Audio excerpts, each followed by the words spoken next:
आज हम लोग मैथ में मशा ज्ञात करने के लिए सीखेंगे।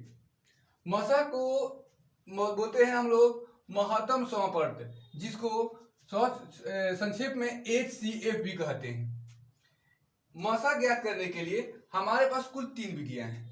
एक भाग विधि, एक अभाज्य गुणनखंड विधि, एक है हमारे पास यूक्लिड विभाजन एल्गोरिथम विधि। यूक्लिड साहब ने हमें एक ट्रिक दिए थे, जो ट्रिक था a बराबर b q plus r. a बराबर बी क्यू प्लस आर, जहां पर a आपका भाज्य होता है, b आपका भाजक होता है, q आपका भागफल होता है और r आपका शेष्य होता है। तो सबसे पहले हम लोग भाग विधि द्वारा मशा ज्ञात करने के लिए हम लोग सीखेंगे।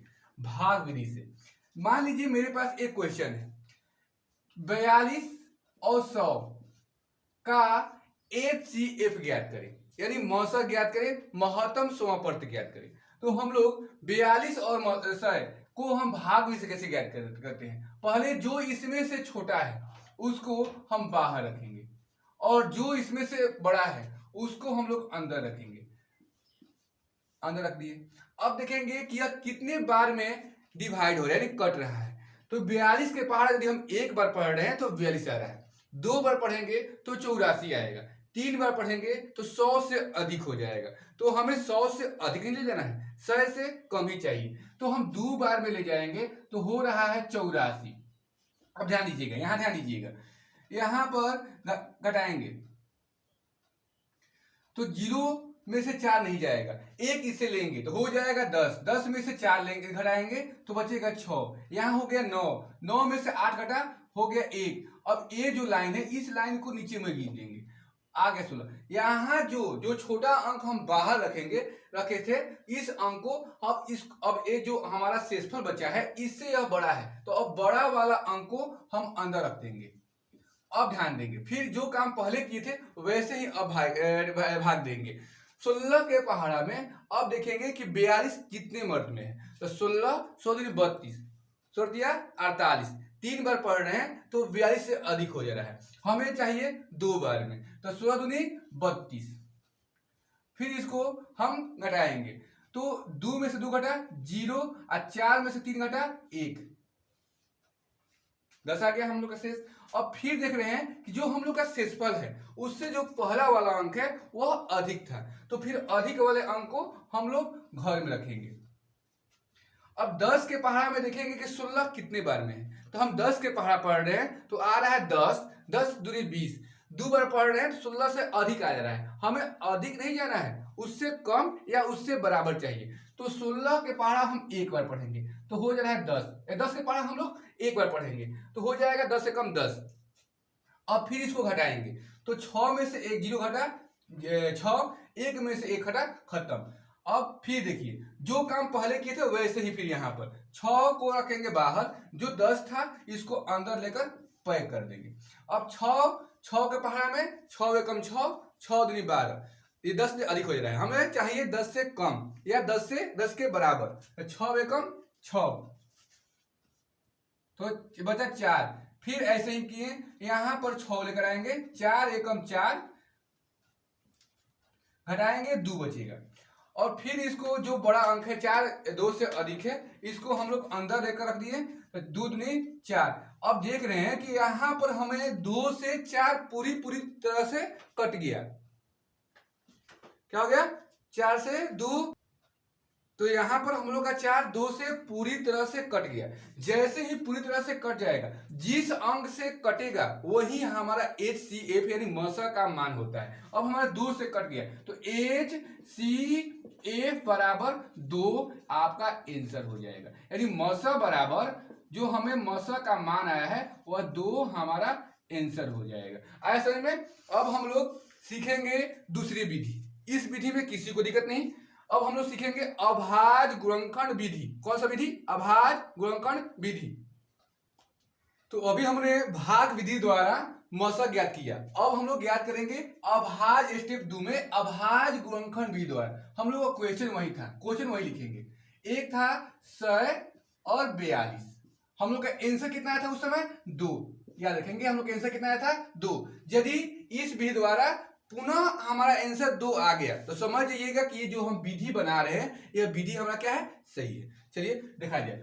पहले हम 100 ले लेंगे, एक 100 इसमें से कोई भी अंक ले सकते हैं। पहले हम 100 लिए, 100 लेंगे, 100 को ऐसे घेर देंगे। अब ध्यान दीजिएगा, पहले हम छोटे काम स्टार्ट करेंगे अभाज्य गुणनखंड विधि में। हम सबसे पहले स्टार्ट करेंगे 2 से, 2 पर 3 के पास जाएंगे, 3 से 4 के पास जाएंगे, 4 से 5 के पास जाएंगे। ये नहीं है कि पहले 2 से 10 के पास चले जाएंगे, नहीं। जब भी स्टार्ट करेंगे तो लाइन बाय लाइन यानी सीरियल बाय सीरियल हम स्टार्ट करेंगे। तो सबसे पहले हम इसको देखेंगे कि 2 से कट रहा है कि नहीं। तो 2 से कटना कब कटेगा, 2 के विभाज्यता के नियम कहता है कि यदि हमारे संख्या के जो दिया गया संख्या है उस संख्या के इकाई स्थान पर 0, 0, 2, 4, 6, 8, 0, 2, 4, 6, 8 कहाँ, इकाई स्थान पर। इकाई क्या कहता है, जैसे हम एक संख्या रख लिए 5, 7, 8, 4, 3। अब पूछेंगे क्या यह 2 से कटेगा, नहीं। कैसे, इधर 5 इधर 3, इकाई कौन है, इधर से इकाई स्टार्ट होता है, इकाई इधर से हमारा इकाई स्टार्ट होता है, तब ये दहाई, सैकड़ा, हजार, 10,000। तो देखिए यहाँ पर इकाई का स्थान पर कितना है, 3।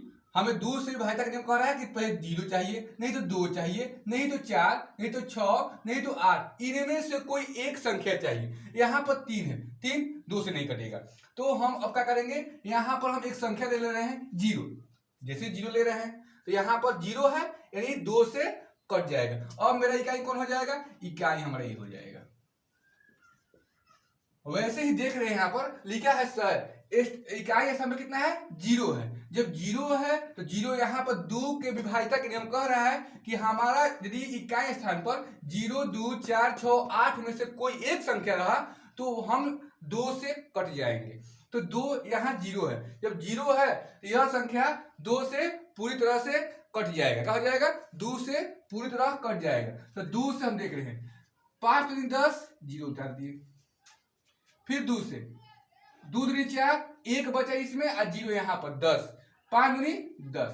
अब यहाँ इकाई स्थान कितना आ गया, 5 आ गया। 0, 2, 4, 6, 8 में कहीं 5 नहीं है इकाई स्थान पर। जब 5 नहीं है तो 2 से नहीं कटेगा। तो हम जाएंगे अब 3 के पास। कहा जाएंगे, 3 के पास। 3 के विभाज्यता के नियम, 3 के विभाज्यता के नियम कहता है कि यदि हमारा अंकों का योग, अंकों का योग 3 से विभाज्य हो जाए तो वह संख्या 3 से विभाज्य हो जाएगा। इसे हम एक संख्या दे रहे हैं 5, 7, 3, 2, 5, 7, 3, 2। क्या यह 2 से 3 से कटेगा कि नहीं कटेगा, देख रहे हैं 5, 7, 12, 12, 3, 15, 15, 2, 17, 17, 17 क्या 3 से कटेगा, ये भी देख लीजिए।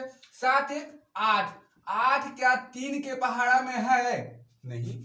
8 3 के पहाड़ में 3, 6, 9 आ रहा है। इसका मतलब कि हमारा 8 नहीं कटेगा। जब 8 नहीं कटेगा तो 17 नहीं कटेगा, 17 नहीं कटेगा तो 5732 भी 3 से डिवाइड नहीं कटेगा, नहीं होगा। अब हम एक संख्या और ले रहे हैं, एक जैसे ले लिए तो 57 321 हो गया। अब देख रहे हैं क्या यह हमारा 3 से कटेगा, तो कहता है 3 के विभाज्यता के नियम कि यदि हमारा अंकों का योग 3 से विभाज्य है तो वह संख्या हमारा 3 से कट जाएगा। देखा जाए 5 + 7 + 3 + 2 + 1, 5, 7, 12, 12, 3, 15, 15, 2, 17, 17, 1, 18, 18, 18। देखा जाए 18 क्या 3 से कटेगा, तो इसको भी जोड़ दो, 1 + 8, 9, 9, 9 हमारा 3 के पहाड़ में है, तितरी का 9।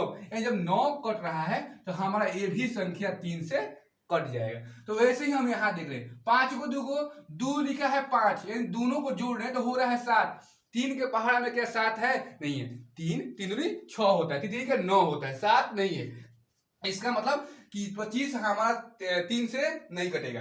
अब जाएंगे हम 5 के पास। 5 के विभाज्यता के नियम, 5 के विभाज्यता के नियम कहता है कि यदि हमारे इकाई स्थान पर 0 और 5 में से कोई एक संख्या हो, 0 और 5 में से कोई एक संख्या हो तो हम आपका 3 यदि 5 ले कट जाएंगे। इकाई स्थान पर बोले हैं, जैसे हम बोले हैं 5, 7, 3, 2, कभी इधर से ही इकाई जोड़ेंगे।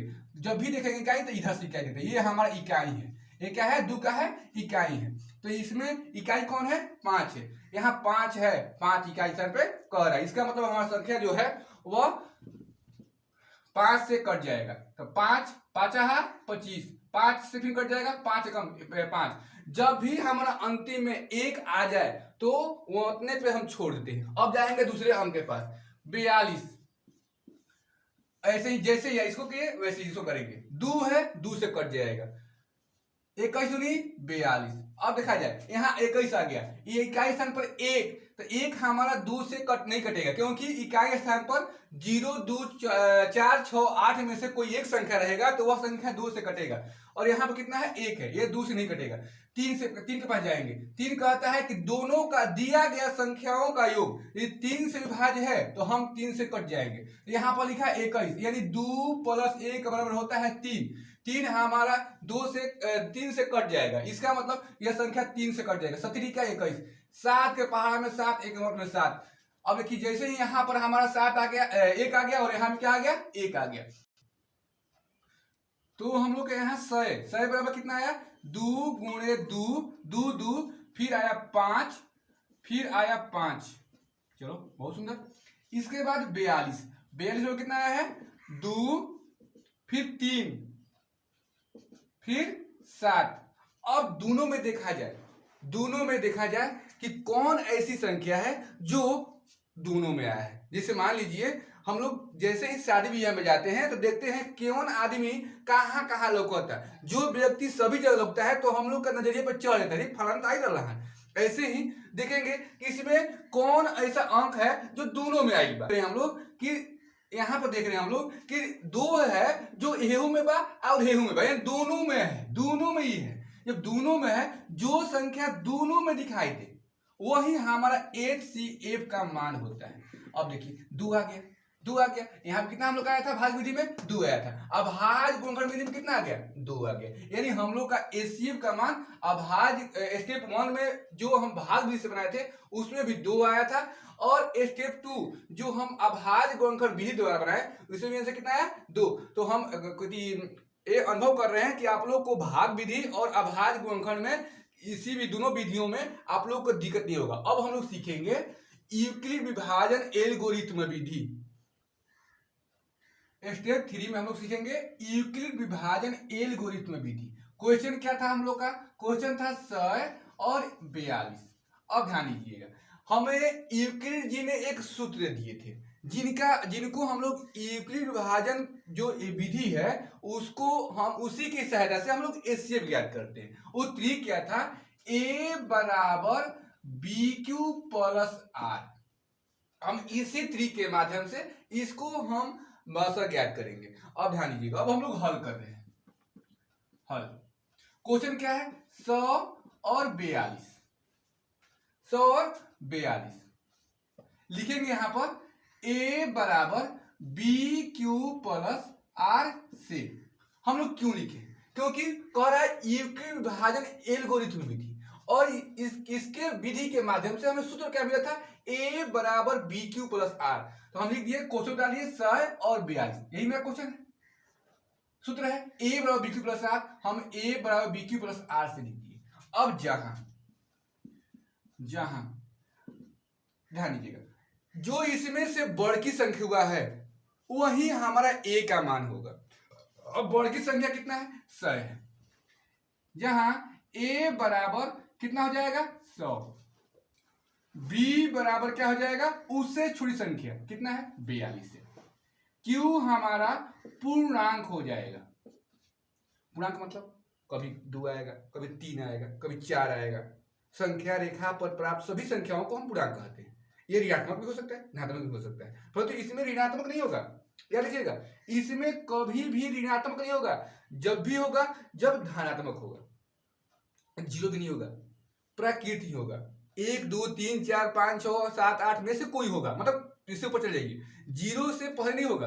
याद रखिएगा, इसमें Q का मान कुछ भी हो सकता है परंतु ऋणात्मक नहीं हो सकता है, तो Q पूर्णांक है। अब ध्यान दीजिएगा, हम चरण 1 ले चलेंगे। हाँ, एक सूत्र है R। A हो गया, B हो गया, Q हो गया, R।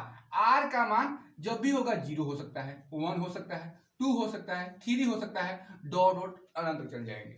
अब ध्यान दीजिए यहाँ पर हम चरण 1 लेंगे। चरण 1, चरण 1 स्टेप, इसको स्टेप 1 यानी चरण 1। चरण 1 में ए का मान कितना है? 100 है। ए का मान सूत्र यही सूत्र है, ए बराबर बी क्यू प्लस आर।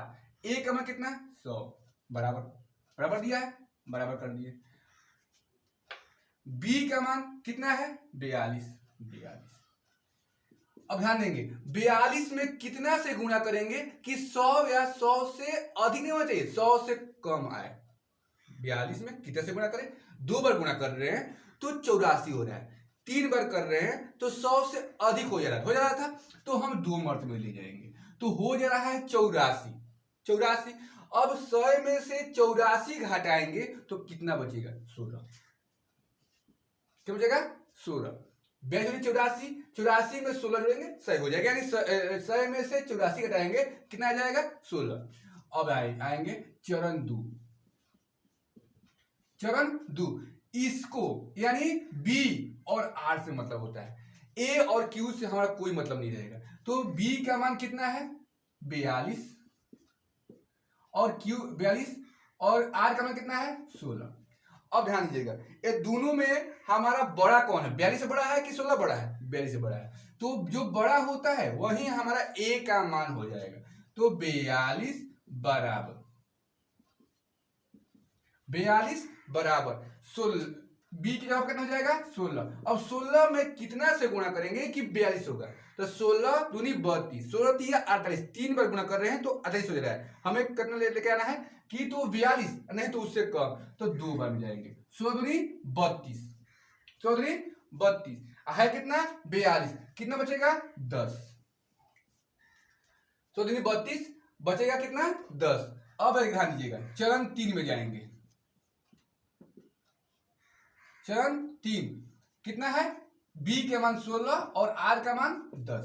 16 बराबर ए की जगह पर 16 हो गया, बी की जगह पर 10 हो जाएगा। 2 से 1 से गुणा करेंगे, 10 से कम 10, बच जाएगा हमारा 6। कितना बचेगा? 6। अब ध्यान दीजिएगा चरण ये 3 है हमारा, ये चरण 4 कितना? 10 और 6, 10 और 6, तो यहां पर हम लोग का कितना है? 10। 10 बराबर कितना हो जाएगा? 6 गुणे 1, 6 कम 6 प्लस कितना? 4। अब दिखा दीजिएगा चरण हम लोग का आगे आया 5। 5 में क्या हो जाएगा? एक 6 हो जाएगा और 4 हो जाएगा। 6 बराबर कितना हो जाएगा? 4 गुणे 2, 4 गुणे 2 हो जाएगा, अधिक हो जाएगा, 4 गुणे 1 प्लस कितना? 2। अब चरण 5 में हम लोग 6 का 4 आया। अब ध्यान दीजिएगा यहां पर 6 बराबर कितना हो जा रहा है?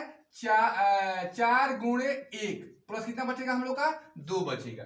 अब ध्यान दीजिएगा चरण हम लोग का 6 हो रहा है, चरण 6 में क्या हो जाएगा? 4 और 2, 4 और 2, 4 बराबर कितना हो जाएगा? 2 गुणे 2 प्लस 0। अब हम लोग यहां देख रहे हैं कि b का मान तो आया है, r का मान 0 आ गया, b का मान 2 आ गया, a का मान 4 है, b का 2 है, q का 2 है, r का मान 0 आ गया।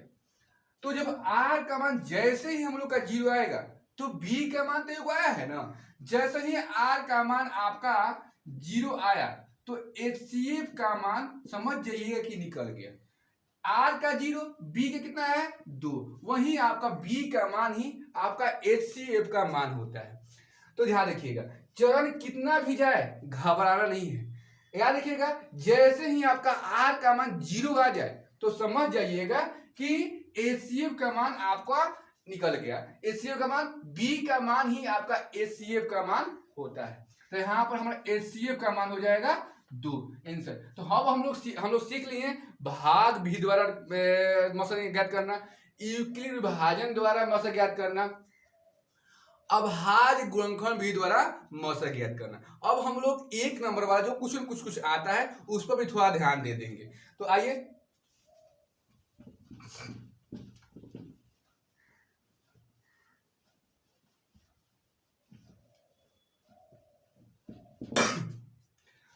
एक होता है प्राकृतिक संख्या।